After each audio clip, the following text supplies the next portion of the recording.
This is it. Welcome to Behind the Scenes with the OGs. Got Goldee and DJ Hard. Welcome to Behind the Scenes with the OGs, episode 5. I'm Goldee, your West Coast co-host. I got my partner DJ Hard, my sidekick, Sweet Poet Louisiana. Today we have another crew member, Don Soprano. You know what I'm saying? He didn't show up to work today, but it's all good. We here. You know what I'm saying? So today, Don Soprano, he got a presentation dealing with the racial effects of what George Floyd did. He got the video is what's his name? Chris Coleman Bay. You know what I'm saying? These are his words. You know how he feel about, you know what I'm saying, what happened with George Floyd. And so, you know, we're going, Don Soprano, he made the presentation on that. I myself have a video that I want to show, and it's dealing with racism as well. And it's also, you know what I'm saying, another person, you know what I'm saying, representing the white race and speaking on, you know, their feelings about slavery and, you know what I'm saying, his point of view about how they feel about what's going on with the black race today. DJ is going to do a presentation dealing with reparation and an update on President Biden. You know what I'm saying, on, you know, the he's been in office for over 100 days now. And so, you know, at the same time, you know, we want to keep updated on, you know what I'm saying, his work, man, and the progress of his work and the effects and the results that we getting back from it because we voted him in office. That's what we're saying. So we want to see some results from that. What's up with it, DJ? Oh, man, it's all good, man. In the neighborhood, of course, things could be a lot better.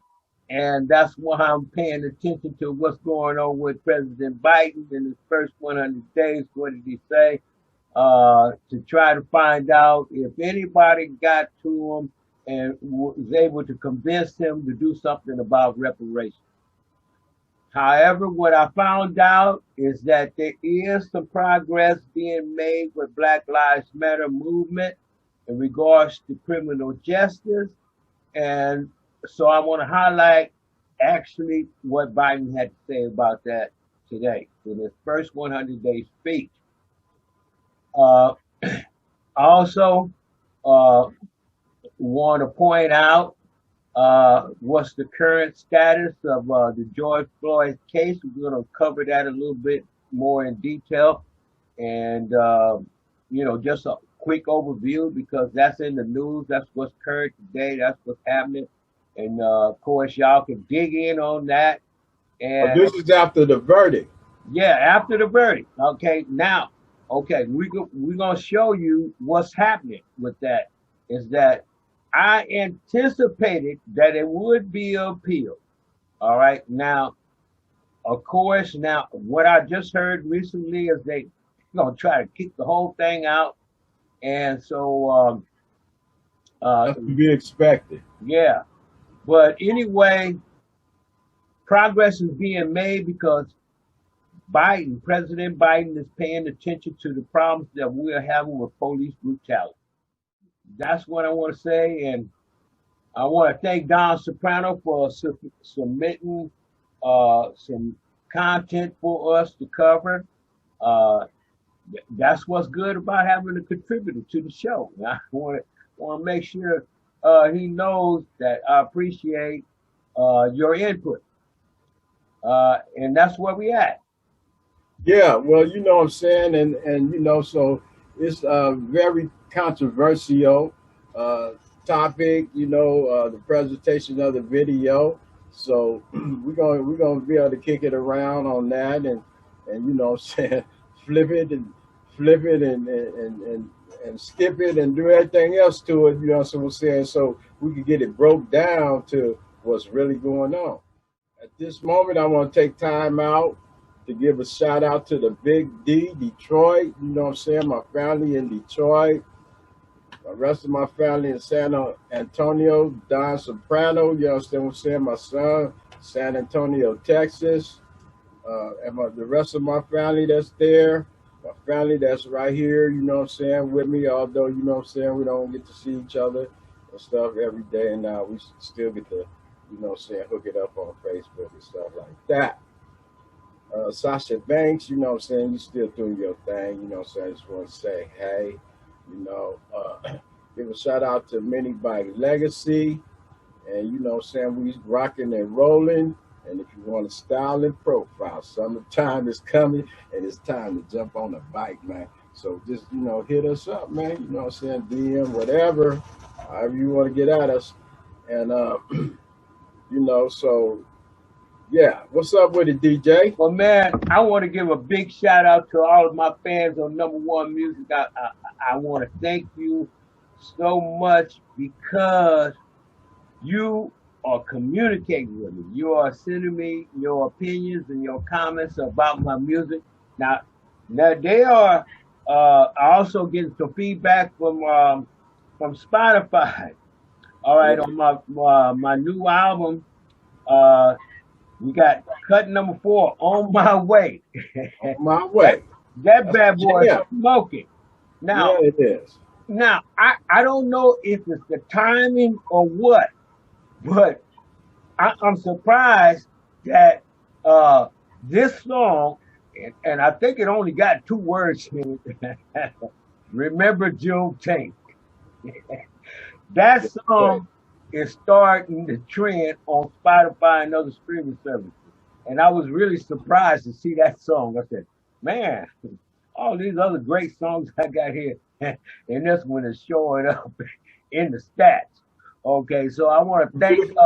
That's a beautiful thing, you know what I'm saying? You now we coming up on Juneteenth. We coming up on Juneteenth, and matter of fact, I want to highlight my album because if it come through, you know, in the music business, there's a lot of talk, and you know, people give you some feedback and everything, but I won't mention the people's name who have asked me to come live. So, as a matter of fact, I will be coming out of retirement for Juneteenth if everything go right. Yeah, man. And, put it in the air, send out them good calls, make sure everything go right. You know what I'm saying? Yeah. And so I before the man, you know, see, this is a formal invitation. You're gonna send me the invitation through the mail. So I haven't got it yet. I just talked to him last week. And so I got to give the U.S. Postal Service a chance, him a chance to address the letter to me and to see whether or not it's going to come through, you know, because words is beautiful. I mean, it was a beautiful conversation that we had, a beautiful invitation. But let's see if it comes through. But if it comes through, then, hey, man, I'm going to have to exercise. Yeah, you should be exercising anyway. You should exercise, you know what I'm saying, to make it that a part of making it happen. You know what I'm saying? I got to see, look here. Stay ready so you don't got to get ready. Yeah, because the pandemic had me into complete retirement mode. You know, I'm at retirement age right now. And what did I retire from? You know, that what I retired from was doing live performance. Because that's the, you know, that's the deal that, you know, it's not so easy for me to get out there and do live performances. And so, and right now the industry is feeling the need for live performance to come out again. And I hope that my community support my music, because that's what I'm gonna bring. See, I'm a DJ, but I'm an unusual DJ, because the only music I'm DJing is mine. Man, I got over 100 songs, man. I can bring it, you know what I'm saying? Well, that's what you do, man. You understand what I'm saying? It's just a terrible thing that a man have to judge and base his retirement life, you understand what I'm saying, according to what was scripted out, you know what I'm saying, by, you know what I'm saying, the system. You know what I'm saying? To me, I feel like every man should be able to retire, you know what I'm saying, when he is qualified to retire. You know what I'm saying? That means he got, you know what I'm saying, his bank together, you know what I'm saying? He basically got his life together to the point and level where he can have some relaxation in his life and not have to wait until he reached his elder age in life and then say, oh, now it's time for me to retire. Now I can retire. You know what I'm saying? Even knowing that it ain't really no such a thing as retirement, you know what I'm saying, unless you owning and operating your own and controlling your own money. You know what I'm saying? So that's just retirement ain't nothing but a myth. Yeah. Well, anyway, um, check out Biden. What is he? About 78 years old? He way past retirement age, and now he's up there working, as the president. So, and it's other people. Man, I caught Jimmy Kimmel's show, and let me tell you, he had one of my heroes on, Tom Jones. He's getting on up there in age and rocking the beat. Man, look, he was doing the doggone thing. And he's not talking about retirement because, you know what I'm saying, like I say, retirement for a man, for humans, should not be based on the judgment of another motherfucker. Simple as that. You know what I'm saying? It should be based on the personal thing with the man himself. You know what I'm saying? Should be able to say, hey, I'm gonna retire. I think I'm put myself in a position to retire at 40, 45, you know what I'm saying, 50, you know what I'm saying? And be able to do that, you know, that's how I look at it, man. You know, so well, anyway, all I'm just saying that retirement age ain't nothing but a number. It's like the reason why I'm coming back on the scene. There ain't no such thing retire because your ass gonna work till you die. Yeah, but let me tell you why I'm coming back on the scene. These are my people. This is my community that I get a chance to serve. And so that right there is an excellent reason for me to come out of retirement because I think people need to hear my music, man. They've been listening to some stuff, man, that got them all whacked out. You know what I'm saying? So, I'm coming with I got a new album in play. Matter of fact, I got a whole new process going. I'm investing in my community by investing in other business. I got another business partner that got their own little business designing things. And so this designer is helping me design my album and the singles for my album. And so I cut out. That's a good thing. That's a great move. And I hope everything work out on that. But we need to proceed on with our show, man. Right. Yeah, because we're getting winded. Still got about a minute left. Okay, so that's good enough time. So, yes, that was our introduction. You know what I'm saying? We're going to start our show. So stay tuned. Hang in there. And hey, I want y'all to know, man, we need some more subscriptions. We want y'all to subscribe. Tell a friend what's up with our show. You know what I'm saying?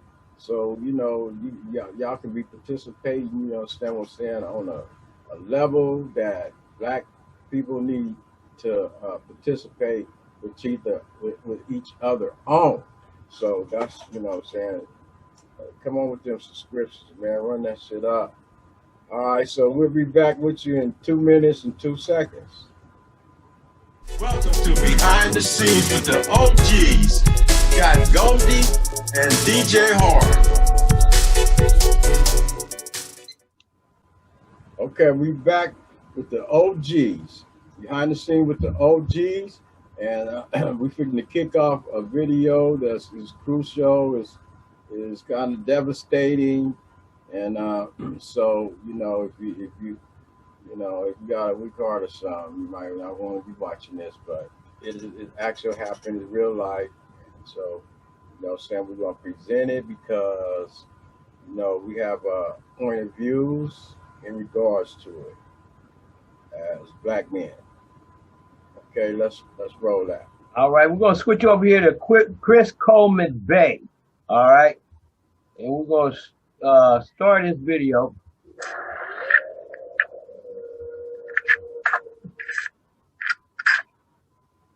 Steven Jackson, NBA player, stack five. Yeah. He kind of came at you on the internet. Didn't really say your name. Did he say your name? Yeah. See, me and him we done run into once before. So y'all know each other? Yeah. Okay. What was this before? Well, he was mad about the Muslim thing, right? So he made a comment about the Muslim thing. He had just joined the Muslim clan, right?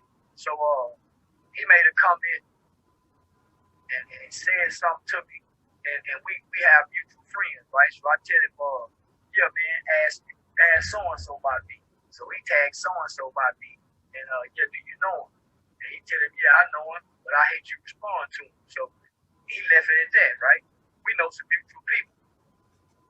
I said what I said. I don't care nothing about no wrong person making no bad choices. I don't care nothing about George Floyd.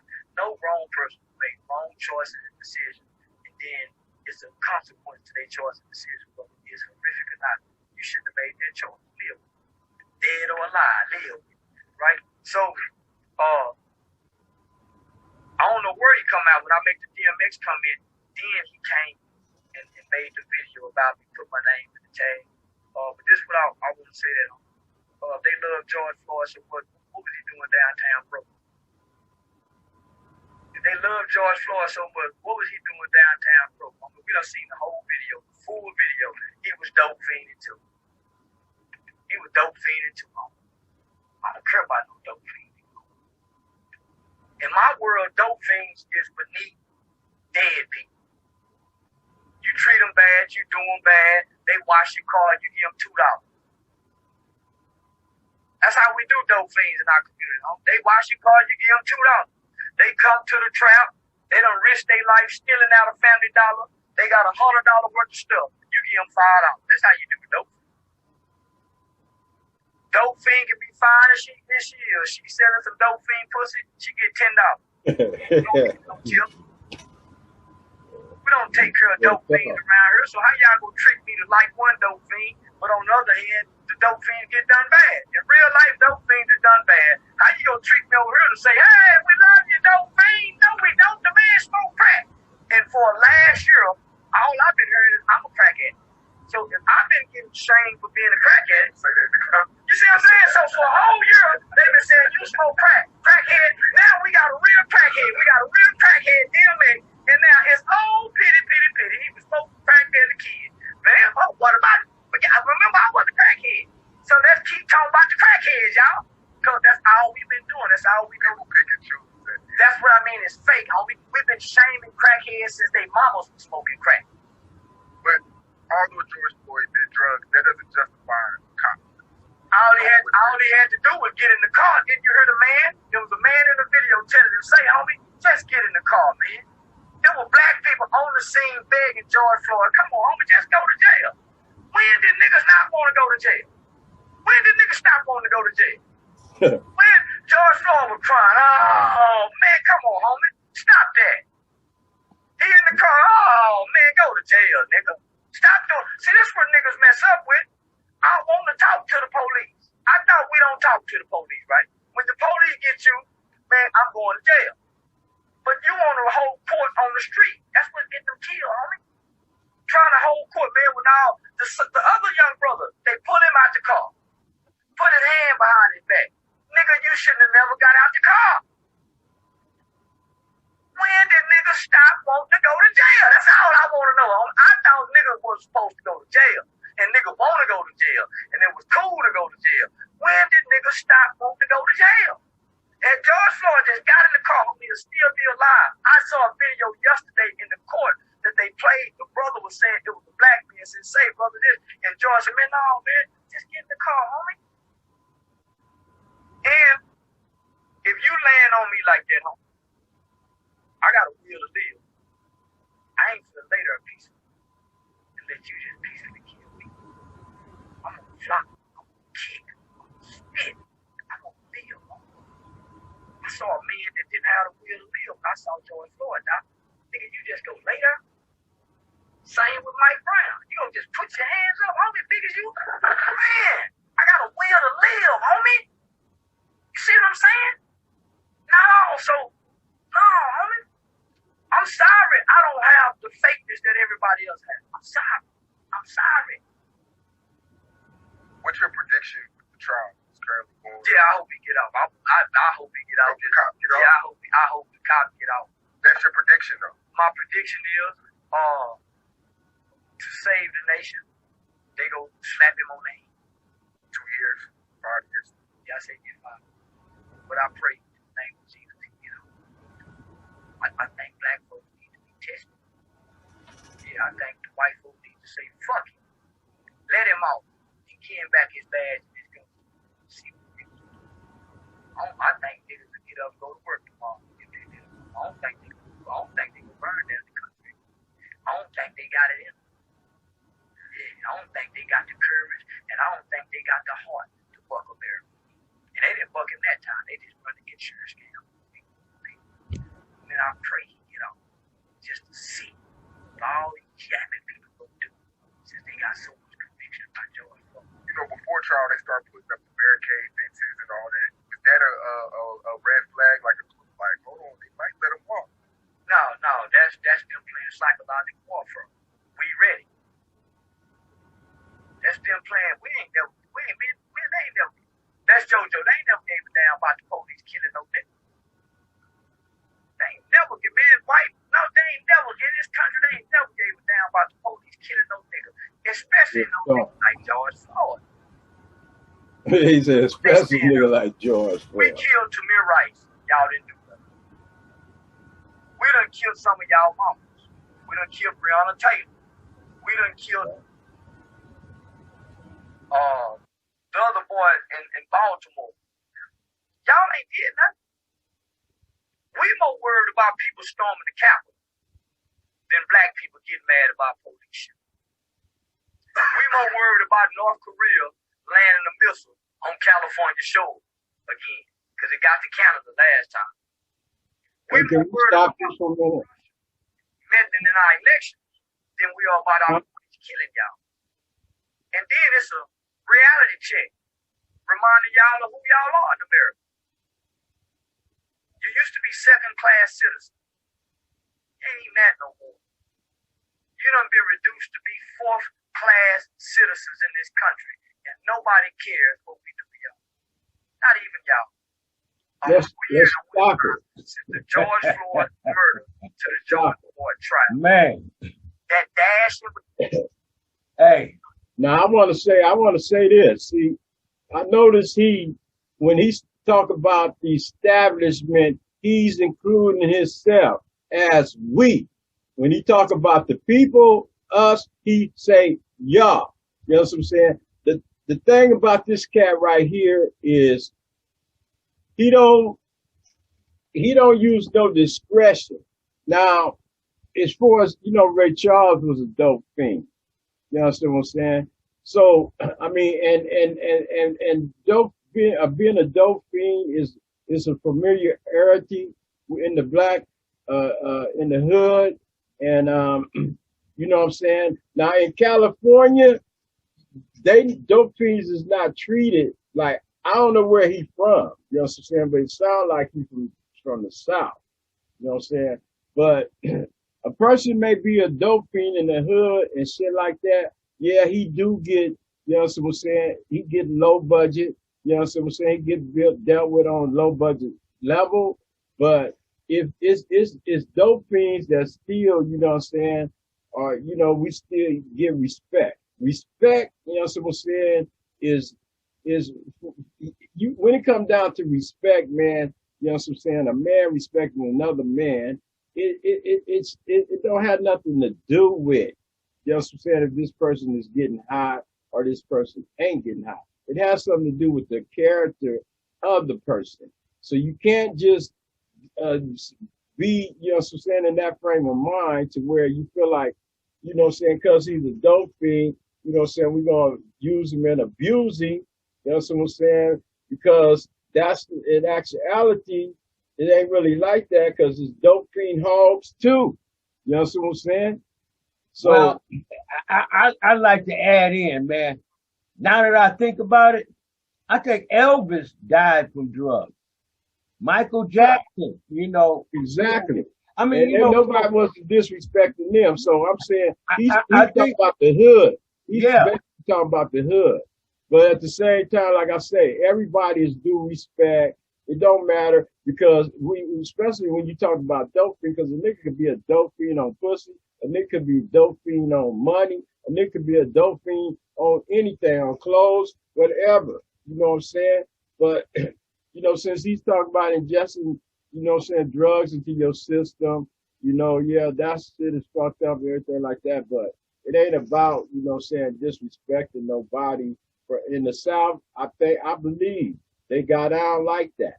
They really treated people like that. But he already well, said it's mamas and daddies. You know what I'm saying? That was dope fiends. You know what I'm saying? You couldn't disrespect them. And he damn sure couldn't come along and disrespect somebody, mama and daddy, without getting his head chopped off. So he need to knock that shit off right there.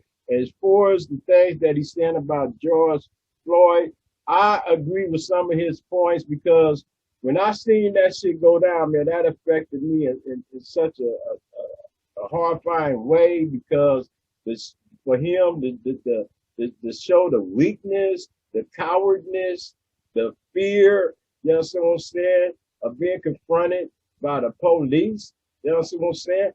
That's the time for you to really put on your defense mechanism and stand up and represent being a man.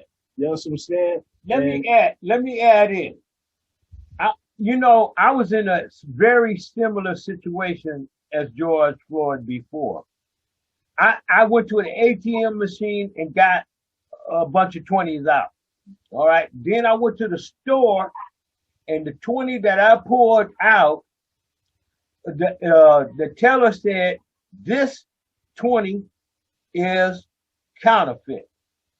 Or I said, well, I just got it from the ATM. So maybe he didn't communicate with the the cashier correctly. So this could have been avoided. Let me tell you, I avoided the whole hassle. All I did was pull out another $20 and pay for what I want. I needed my $20. I didn't want to lose my $20. I took that $20 back to the bank and explained it to the cashier at the bank and said, I got this $20 out of your ATM machine right over there. So they took that $20. All right. And I needed $20 in my pocket, probably because I wanted to spend some money in my community. So I took out $20 out of my account and they kept that $20. And after about 2 weeks later, they finally verified what they needed to verify and they refunded my $20 to me. So, number one, use your head when you're in a bad situation. Understand what's being communicated. Try to communicate with the people properly. All right. And explain your situation, especially if you are not guilty of a crime. If you're not counterfeiting this money or you're not in the business of passing counterfeits, I'm sure that even a court of law probably will let you off. That's the way I felt about it when they first told me that this bill is counterfeit. I said, oh man, look here. I'm going to deal with it. All right. So well, to every action, there's a reaction. I agree. You handle that in a way to, you know what I'm saying, not endanger your life or nobody else's, or not even have to even get the police involved. So yeah, he made bad choices. He made bad choices from point one, you know what I'm saying, to the next, because, you know, it started in the store. He should have been just like you, where yours started at. You know what I'm saying? You brought it to a head right there. That's how he should have handled that. But, you know what I'm saying, it got to the point where the police got involved. And then I agree that he should have got his ass out of that car, stand up, be a man. You know what I'm saying? If you wrong, you wrong. You know what I'm saying? You got me. You know what I'm saying? Let's deal with this shit. I know I got to deal with it in the court of law because y'all done got me. So, you know, and to the point to that he let the shit get way blown out of proportion because he wasn't representing his manhood. You know what I'm saying? He ended up losing his life.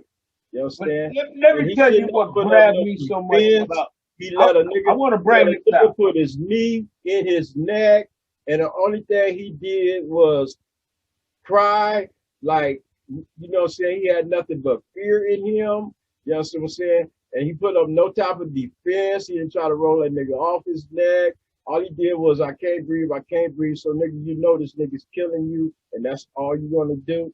You know what I'm saying? So, yeah, I see Chris' point on that. I even felt his point on that. You know what I'm saying? Because I basically felt the same way.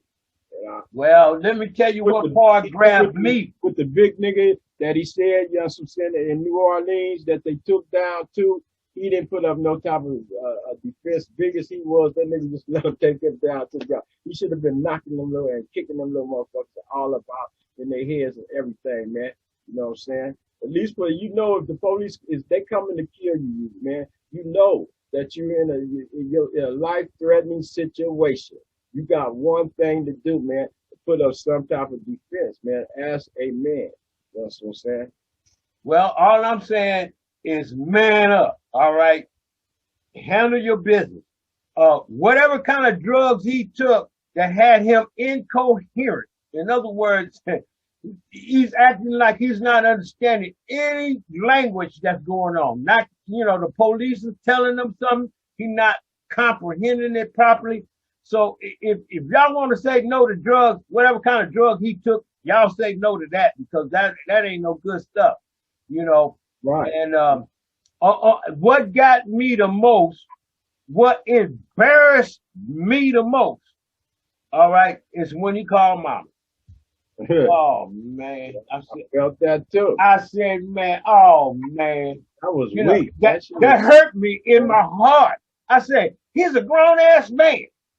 You know what I'm saying? Mama ain't there, and he calling for mama. You know what I'm saying?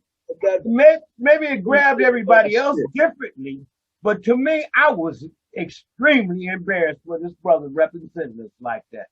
Yeah, me too. I took it for 100. You know what I'm saying? That shit made me just feel really, really, really terrible, man. You know what I'm saying? To see him go out like that, man. You know what I'm saying? He put up no type of self-defense. That's a bad picture that's been painted in regards to him, man. So, yeah, man, we can move on now, man. All right. Now, okay, since we ran over time, we're going to go right. I'm going to say this about police brutality. We don't need that in our neighborhood. That's something that's got to end. This song, Money and Black Lives Matter, I'm addressing that issue, but I didn't use the knee. I used the foot. Take your foot off of my back and let me get down for my stacks. You know what I'm saying? Because I'm a businessman at heart. You know what I'm saying? If I had any dream that would come through, it would be the business that I'm trying to create be a multi-million-dollar business. Going up to the $1 billion if necessary. You know what I'm saying? If we could do that, you know what I'm saying, that'd be my dream come true. Because what them millions and what them billions would do, it would help me employ possibly people in my family, my friends who have similar interests. I can now have some funds set aside to help them, through the mission of our show. All right. Because right now I'm competing with every single industry out there for the talent that I got. All right.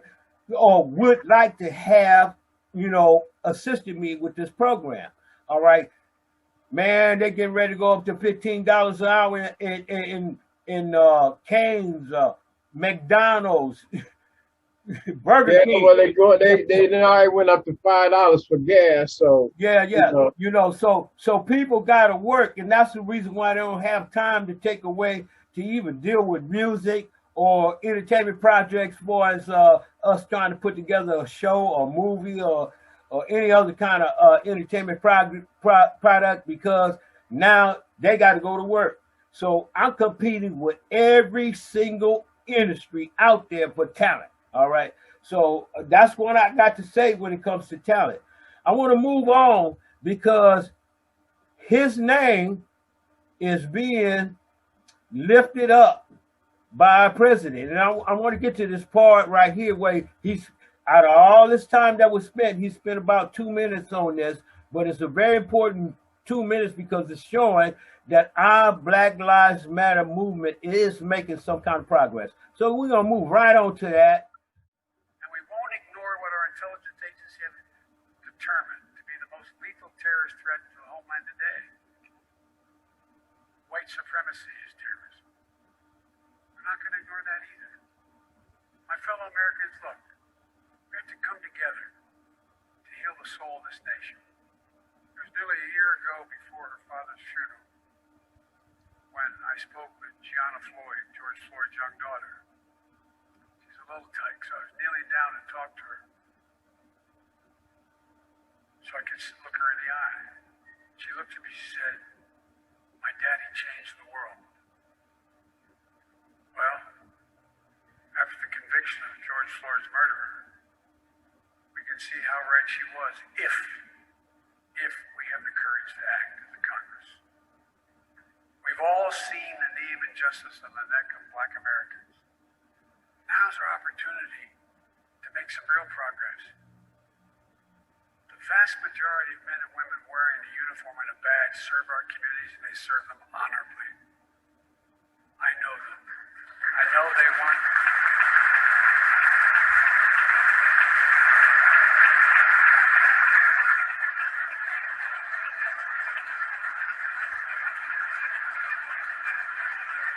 I know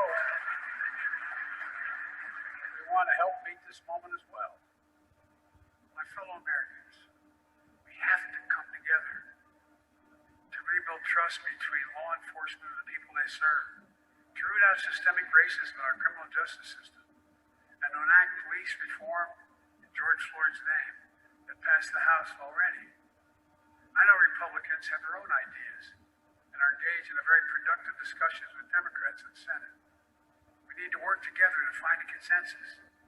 But let's get it done next month, by the first anniversary of George Floyd's death.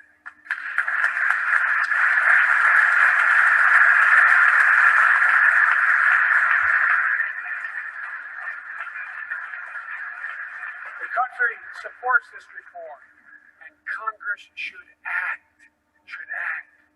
We have a giant opportunity to bend the arc of the moral universe toward justice, real justice. And with the plans outlined tonight, we have a real chance to root out systemic racism that plagues America, American lives in other ways.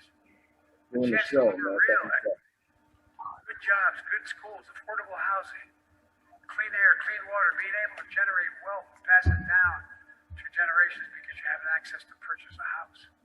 Real opportunities in the lives of more Americans, Black, white, Latino, Asian Americans, Native Americans.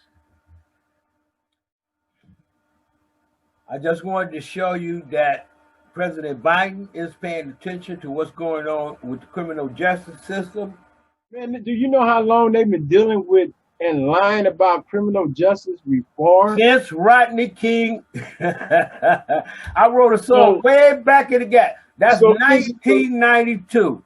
1992, I wrote a song called Rodney King and Me. and look, they haven't made sufficient progress. This is another hoax. So that's what I'm trying to say. When you say progress, you know what I'm saying? It's not, ain't no progress being made. All he's doing is repeating the same thing any other president have done when it comes down to criminal reform. You know what I'm saying? They ain't doing nothing, man. He's presenting a bill which they have done before, And once that bill did get passed, that's when they started locking everybody up. That's when they started, you know what I'm saying, taking blacks up out the game. So this, that's the whole thing is, man. You know what I'm saying? And that's what we do. Our thing is to show the other side to the story, bro. Because the side that he's showing is a side that's already been there. You know what I'm saying? The shit don't work. It ain't never worked, and it's a fake uh, bill that's being submitted to the House and stuff, just to, you know what I'm saying, to throw the people off. You know. Well, one thing I would like to say about that is the reason why he's acting on the criminal justice reform, because that's going to be more money circulating in the government. Whenever I find that bill, if I was to look at that bill, I guarantee you, it's some money going to be set aside for that, and that's going to be like going to police departments and stuff like that to try to deal with this problem. All right.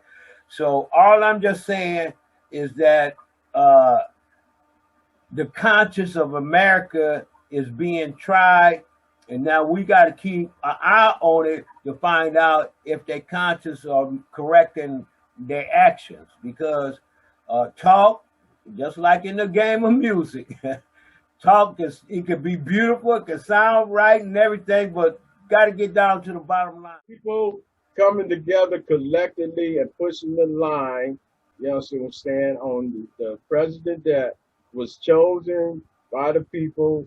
You know what I'm saying? It's on us to, you know what I'm saying, see to it that he followed through, because he's in office because of our count. So, you know what I'm saying, all that old fake representation, we ain't with all that. You gonna have to come with the real. Well, that's why I wanted to bring up this article right now and let you know that the attorney for Derek Chauvin has filed a motion for a new trial in the George Floyd case. All right. I think they're going to appeal it. They might get it kicked all the way out. Why? Because one of the jurors, he showed up in a Black Lives March on Washington with a T-shirt on there and everything, you know, saying whatever it said. But anyway, that was after the conviction. I don't know the timeline on that, but they got a photograph of one of the jurors, and you know, he's trying to justify his action, but basically what happened? They denied him his right to freedom of speech, if that's the case. Well, freedom of assembly. Freedom of assembly is coming together. But when I say money and Black Lives Matter, that's a freedom of speech. Okay? And if he's wearing a Black Lives Matter attire, then he have a right to freedom of speech, because that's what that's representing, speech. Yeah. Well, anyway, whatever the T-shirt might have said something like "Take your foot off my neck." Whatever it said. Yeah. They wrong. They wrong. They breaking the law. If they have anything, if they try to use that for any reason, you know what I'm saying, to open up this fool's case and give this fool an appeal, you know, that's just more corruption. You know what I'm saying, and show you that they don't turn on each other. You know what I'm saying? So it's all a game, man. Well, let me try to illustrate. When you go to court, they got a whole bunch of books on all different kind of laws and loopholes to laws and weighs the pros and the cons of all these different rules and regulations. And, you know, that's what a good lawyer going to do. And let me tell you, the police department, they have the budget to find some of the best lawyers around in their neighborhood. And them guys are pretty doggone sharp, and they will find a loophole if it's one there. All right, so it matters or not, because when it comes down to the law, they make the law, they the lawbreakers, and they make that law to work for them and to work against us. So when it comes down to that, that's why we need our own law. You understand what I'm saying? Where we can govern our own lives. You understand what I'm Well, saying? I would say, I say this, right? When they're talking about criminal justice reform and they continue to have all type of reviews, but no community input into the review. All right. So until they have a powerful citizen review board that can review some of the controversial cases that the police are involved with and get the opinion from ordinary citizens like me and you, all right, instead of just lawyers, PhDs, college professors, principals, and politicians, all right, when they can hear from the ordinary citizens, and ordinary citizens actually have some power to make sure that justice is being performed. All right, that's what's going to change things. Until then, as long as it's going to circulate in that academic community, they're going to find academic ways to get out of this stuff, whichever way they want to do. You know what I'm saying? So especially when the media get on their side. All right. Just like the media is not covering HR 40 or reparations at this time. You know, everything else is drowning it out. All right. So they are chasing the headlines. The media is chasing the headlines.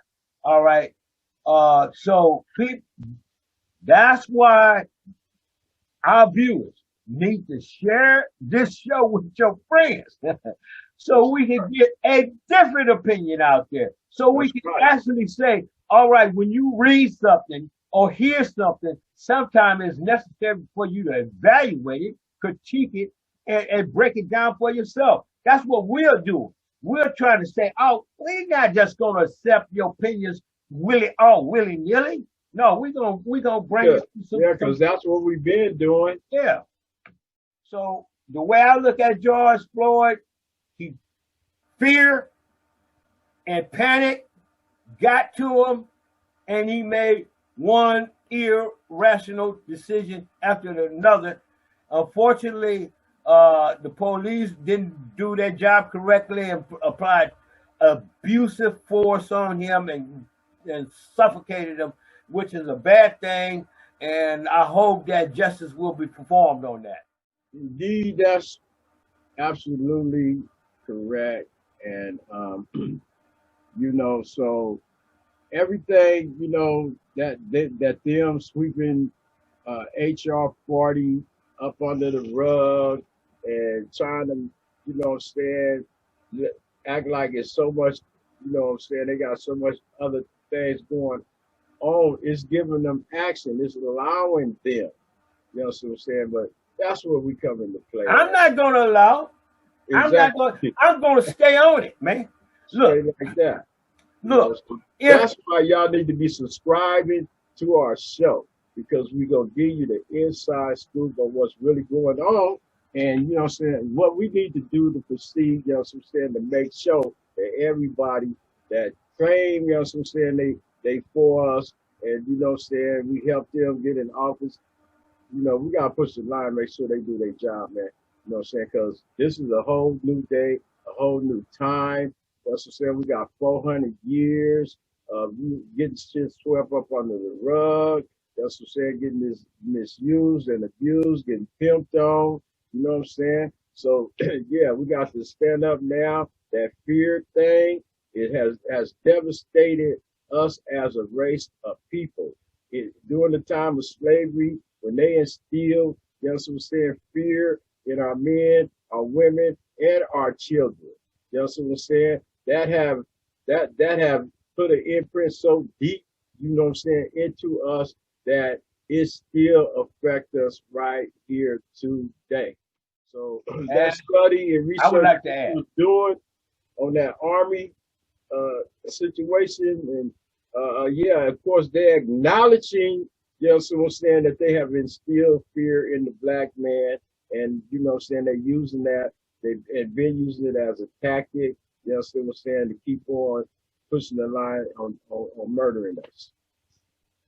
And I would like to add something too, all right, that we got to look at our lives, in the policies that's been coming down before us, all right. Now, they can take this Black Lives Movement, all right, and then spin it into programs for women and children, like they have been doing for the last 50 years. All right. So we got from my generation to now. Let me finish. All right. From my generation to now. All right.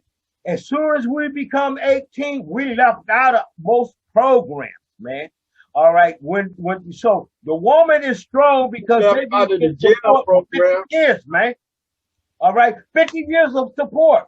So when it comes to criminal justice reform and reparations, all right, that we, the black man, has suffered the most.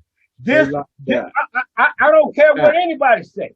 I am a black man. I know I have suffered one way or the other, all right, by the miseducation of the black man. Me, all right. I was miseducated from the time I got in school. So when they talk about giving more money to the school, I say I'm not with that. All right, you should take your money and form your own school, right? Sure. Private or public or not, or you could go nonprofit or for profit. You can form schools in both dynamics, for profit or nonprofit.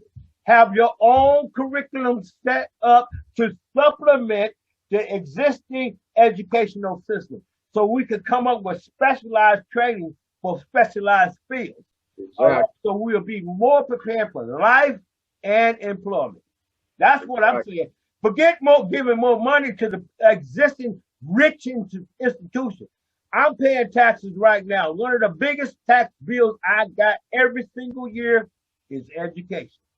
So please don't tell me to give more money to education. And I see these people coming straight out of high school, or some of them don't even make out of high school, and they're killing each other. Why? Because they're being miseducated. We got to supplement that education. We got to teach men how to be men. Teach men how to get along with each other. Real. And the existing educational system is not able to handle that. Why? Because they don't completely understand us. We need to teach our own. So that's what I'm saying. That's why. Because their basic function is to keep a person on a slave mentality and to keep a person grinding for another man's empire. So that's the extent of their education, man. You know what I'm saying? Bottom line, as far as I'm concerned. And then on top of that, the educational system is political. All right. So I started reading about Project 1619. All right. Next thing I know, Trump is going to overturn that whole thing with a patriotic educational system. All right. So educational system administered by the government is always going to be somewhat political. So in order to get away from the politics, you need to have your own school. That's the only way you can get away from the politics, is get your own school, man. You could go nonprofit. Get away from their politics. Your politics is going to exist on any level and every level, but their politics is what we caught up in, and that's what we got to overcome. Their politics. Yeah, and their propaganda. All that. Politics and propaganda. In a nutshell.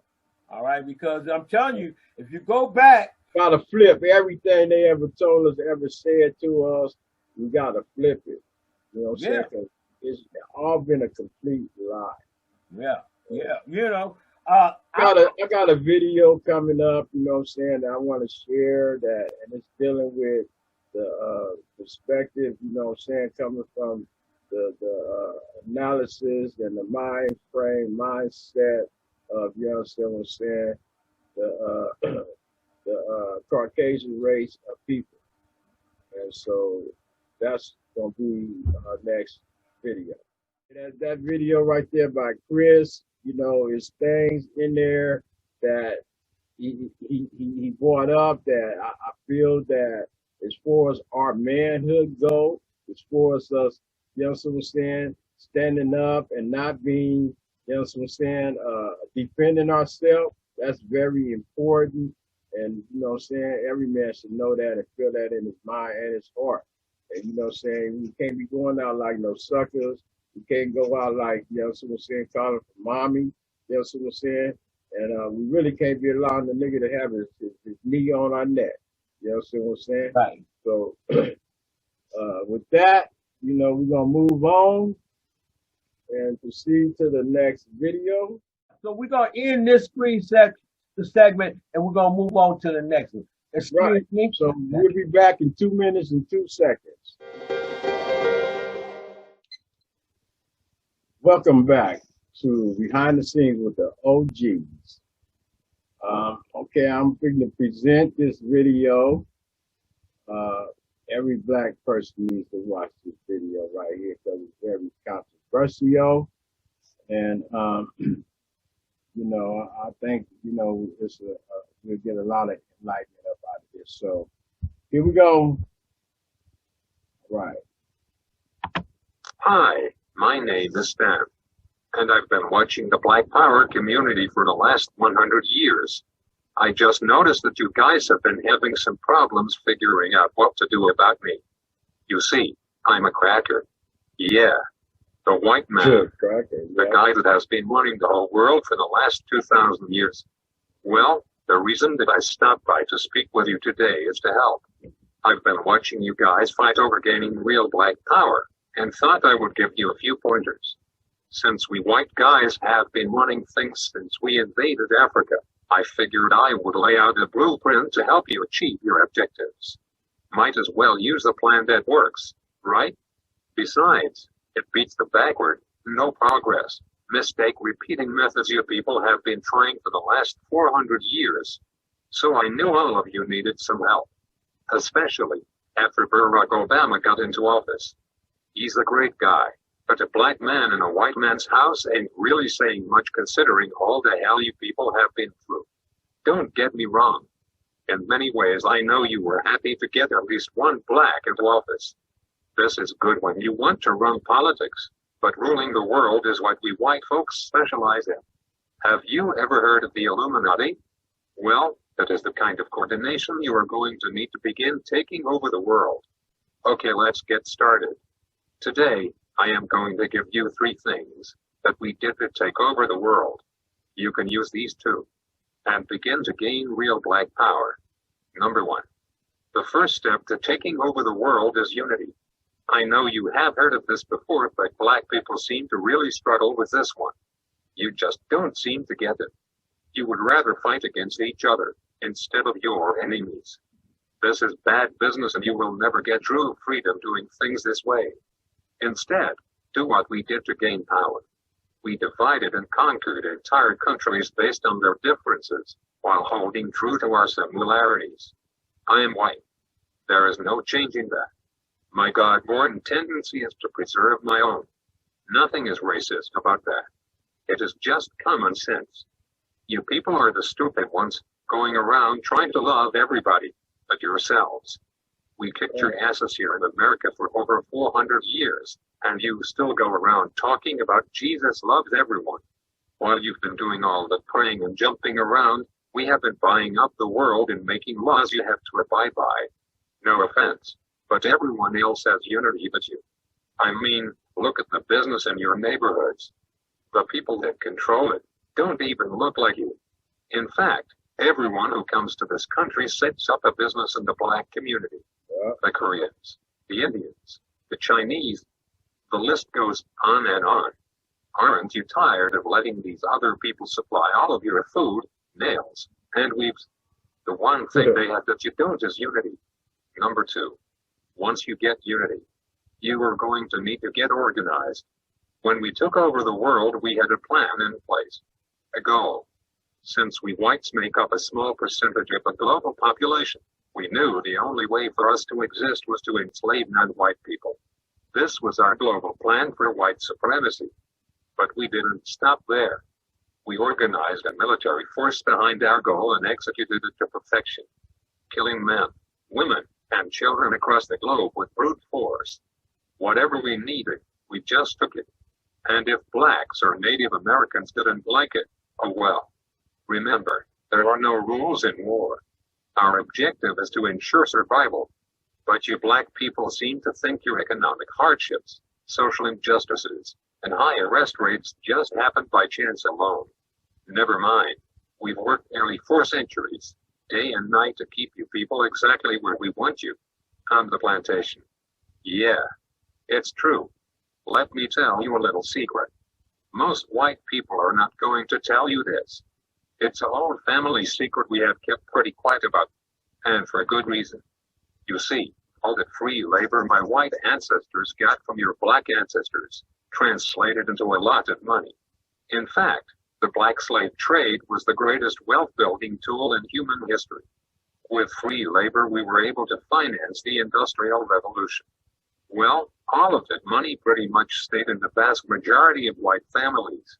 And with all due respect, whites intend to keep it that way. You see, Dr. Martin Luther King was pretty good at integrating lunch counters and toilets.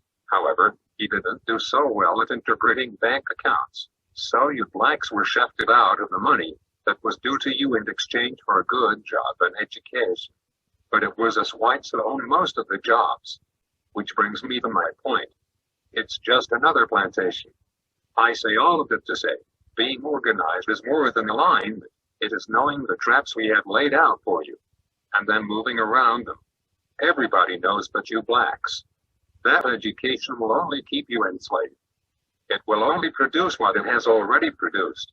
A bunch of dressed up plantation workers perfectly content, working and serving under another man's vision. You don't really think we are going to teach you to build a nation for yourselves, do you?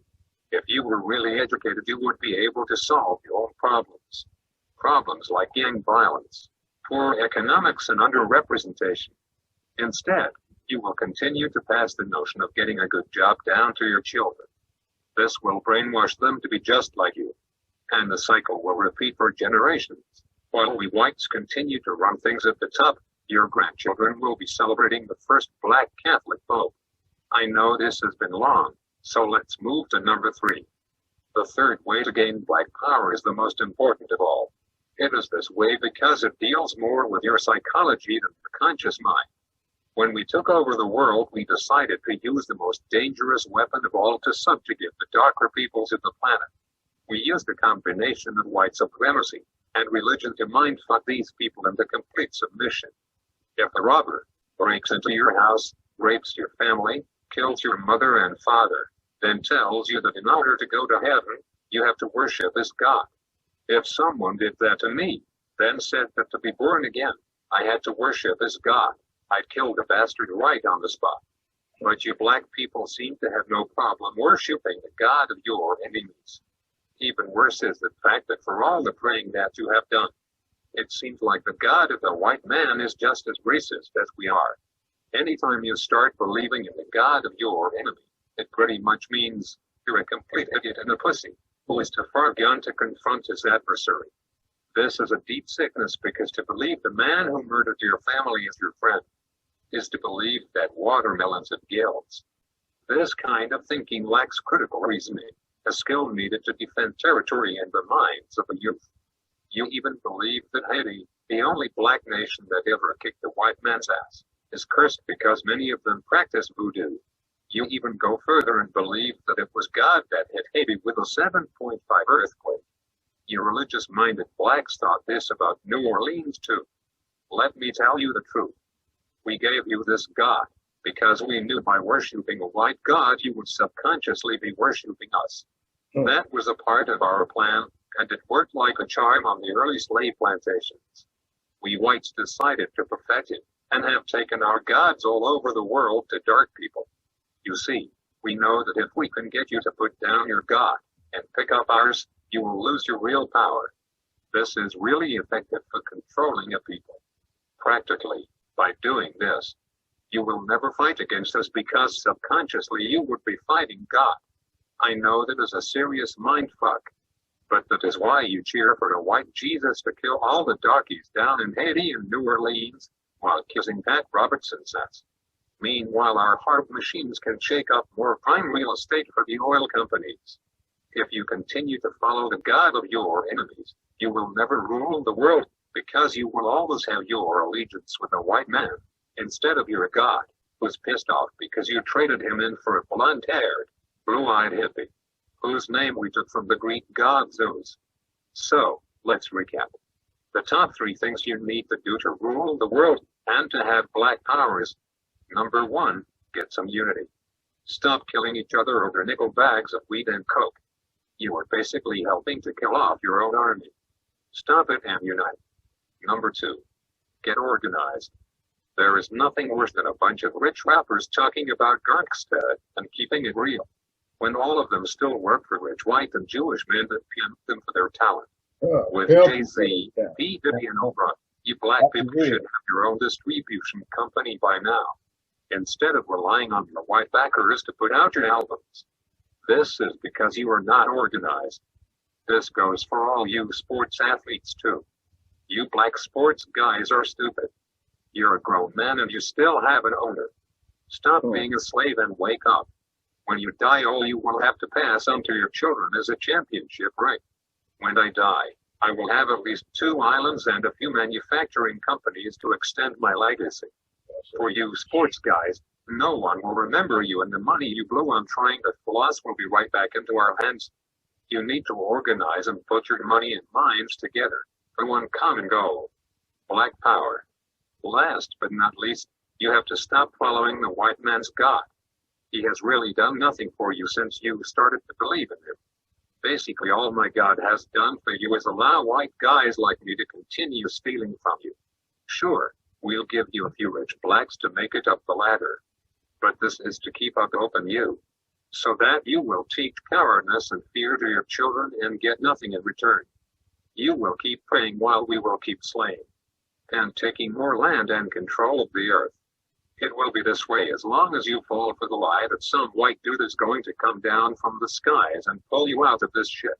Yeah. Stop it. Instead, go back to believing in your God. The God you had when you were rich in Africa and had diamonds, gold, and health. It certainly beats the crap the white man's God has given you. Even if you believed in rocks, you would probably have more luck than what you have gotten with this guy. One last thing. Black people need to stop saying that they're blessed. This is not only dumb, but it lets us white people know that we are still very much in control. If I steal you from your home and throw you into a cardboard box, have you worked for 400 years on a plantation? Just because I give you a pillow doesn't mean that you are blessed. It just means that I gave you a fucking pillow. Sure. If a guy cuts off your hand and then turns around and gives you a bandage, it don't mean anyone blessed you. He just needs his slave to be able to work the next day. So you are not blessed just because the white man gives you a doggy treat. It simply means you are fucked. So given all the crap you blacks have dealt with here in America and abroad, a new car or money for the light bill are just tools we white folks who are trying to run a plantation do to keep up the morale. So, if going from Africa, a land of milk and honey, diamonds and resources, a place where you had a name and thousands of acres of land, to a place where you are struggling to eat in a one-bedroom apartment every day means you are blessed, and elephants have fit. Okay. Oh, we ran out of time for this segment. All right. Okay. So, yeah, I wanted to present this because, deep down in the hearts of them crackers, what I'm saying, is really, is being expressed through this video right here. Everything that he's saying, most of us, we already know and we already realize, that's what's embedded in their hearts from the time of slavery until this day today. And,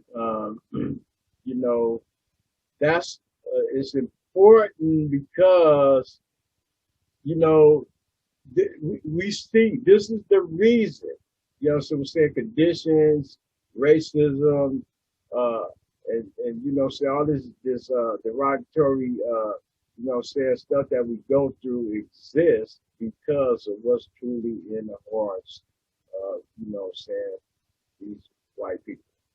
And so with that right there. Well, let me point out something, man, right quick, because I'm thinking about his statement, divide and conquer.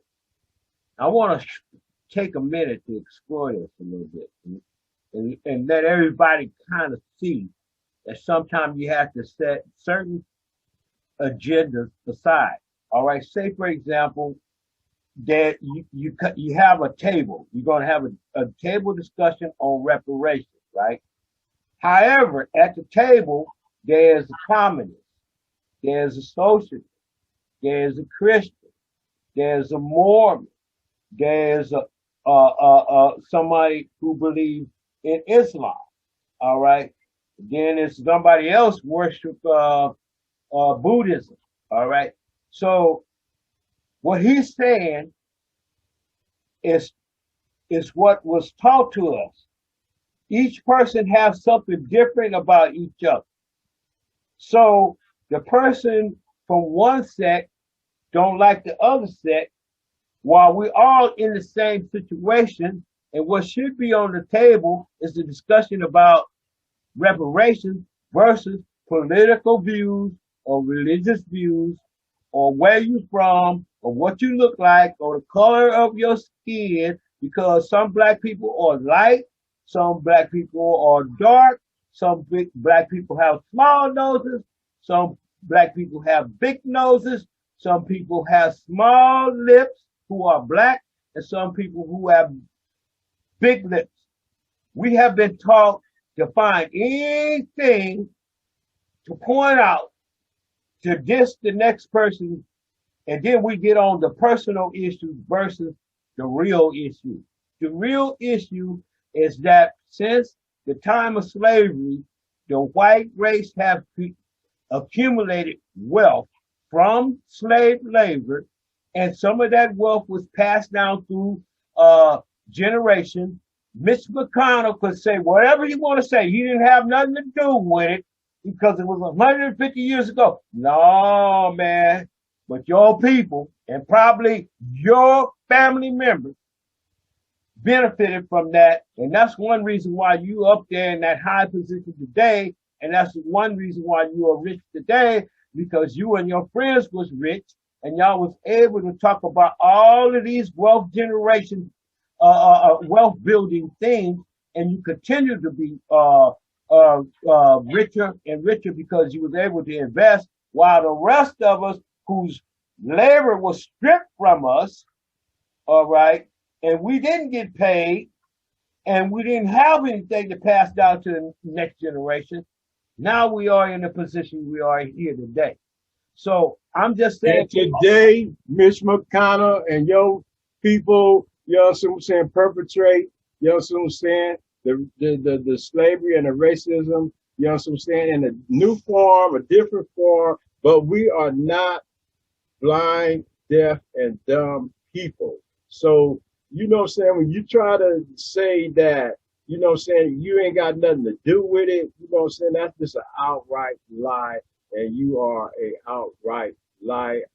So, that's weak.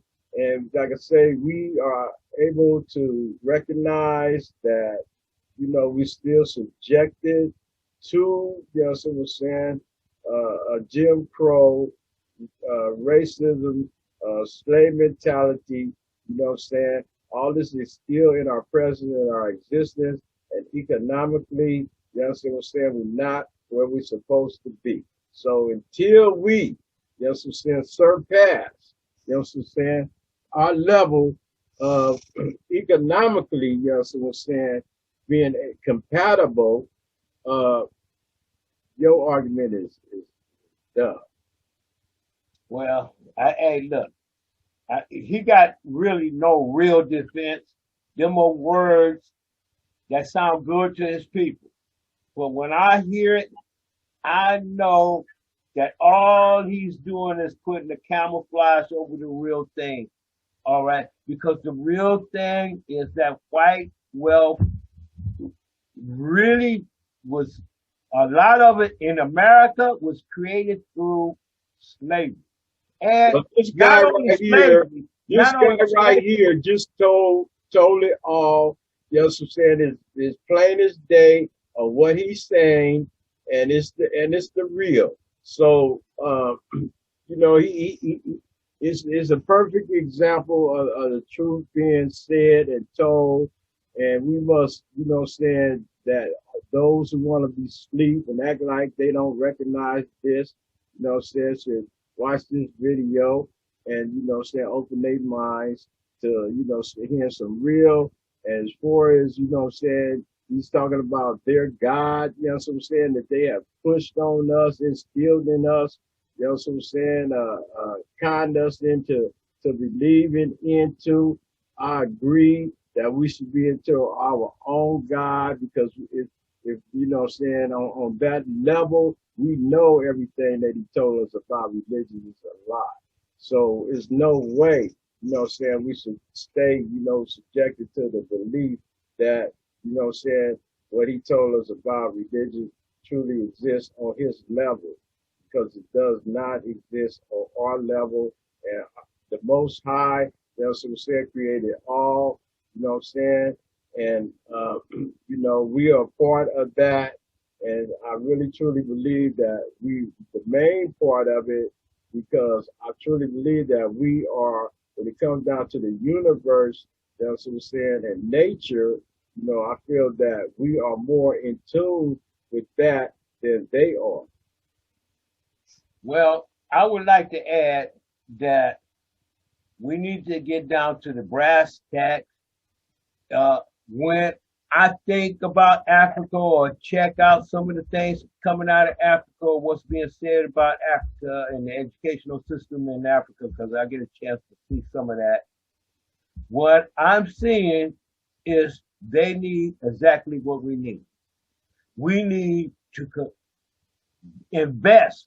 I mean, that invest means if you got $20 million, you take $5 million of it and you go buy a company.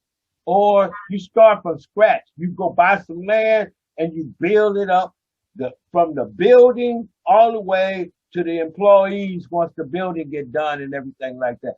That's what we need to do. Build industry, own industry.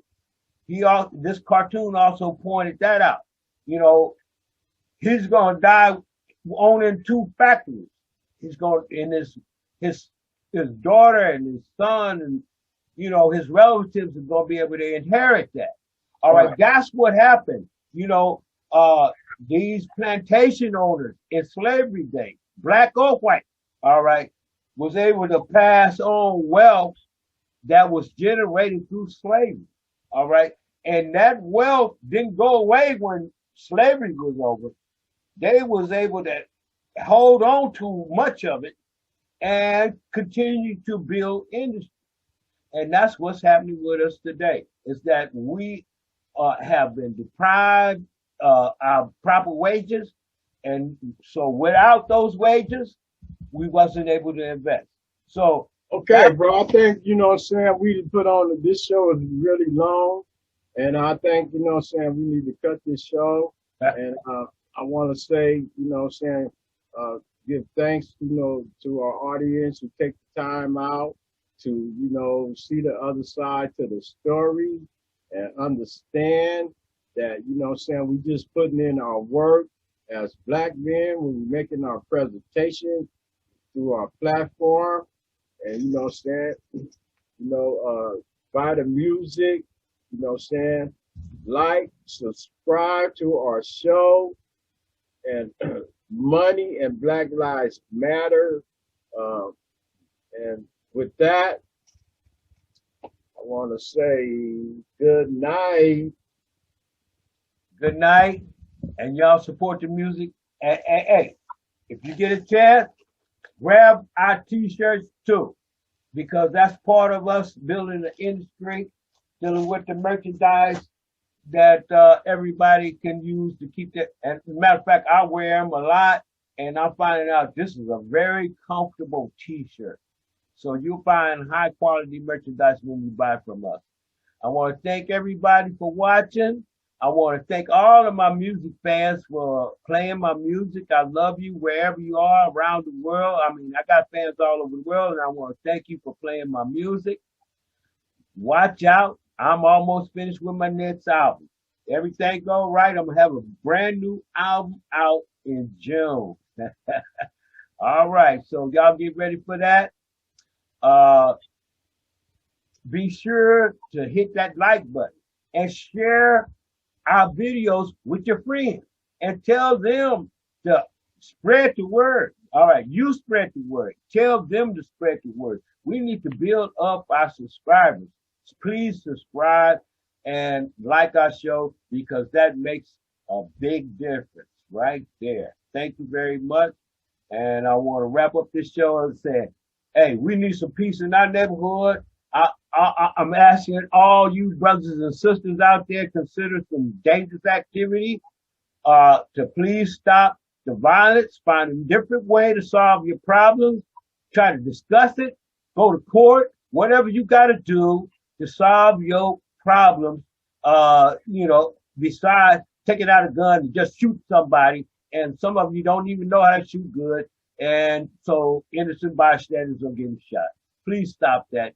That's all. I'm not the police, but I am a person that says, please stop the violence. I can only ask you to stop. And I hope you do. Thank you very much for watching our show, and good night. And for all you hobbyists out there, don't forget, Mini Bike Legacy is the spot, man. Check us out, man.